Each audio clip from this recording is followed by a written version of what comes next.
Rejection sensitivity. क्या आप कभी जानते हो कि कोई लोग ऐसे होते हैं जो एक ना से उनकी पूरी दुनिया टूट जाती है।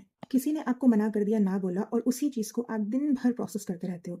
कोई आपको अनफ्रेंड कर दिया तो आप खुद को ब्लेम करते हो, या किसी का ईमेल या व्हाट्सएप मैसेज या कुछ भी लेट रिप्लाई अगर आया तो आप ये एज्यूम करते हो कि क्या वो मुझसे नाराज़ है।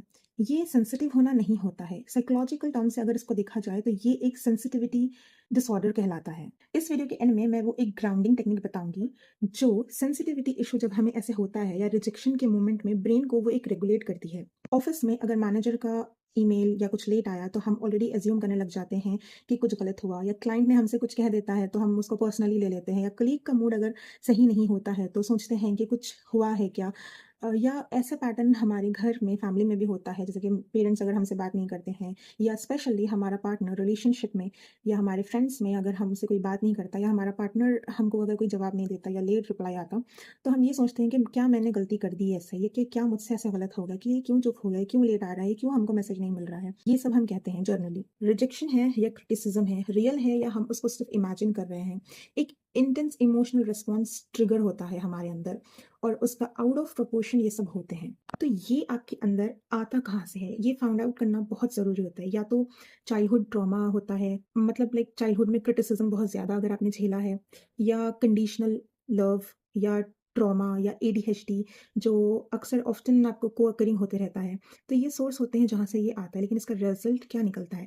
रिलेशनशिप्स को अवॉइड करना, एंड अपॉर्चुनिटीज़ मिस कर देते हो आप इसमें, यानी कि पीपल प्लीज़ करने में आप ज़्यादा लग जाते हो। एंड सब रिजेक्शन से बचने के लिए होता है ये सब आप जो करते हो वो सब एक रिजेक्शन से बचने के लिए करते हो।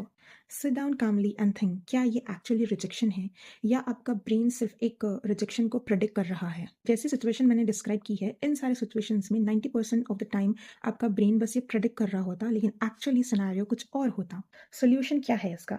हम एक solution plus grounding technique follow करते हैं, जिसे कहते हैं कि स्टॉप मेथड, यानी कि एस फॉर यानी कि स्टॉप, पॉज एंड ब्रीथ। यानी कि जब भी आपको ये आए आप थोड़ा सा रुक जाओ, एक पॉज ले लो, ब्रीथ करो, देन थिंक करो कि क्या एक्चुअल एविडेंस रिजेक्शन है या सिर्फ आपका इमेजिनेशन है।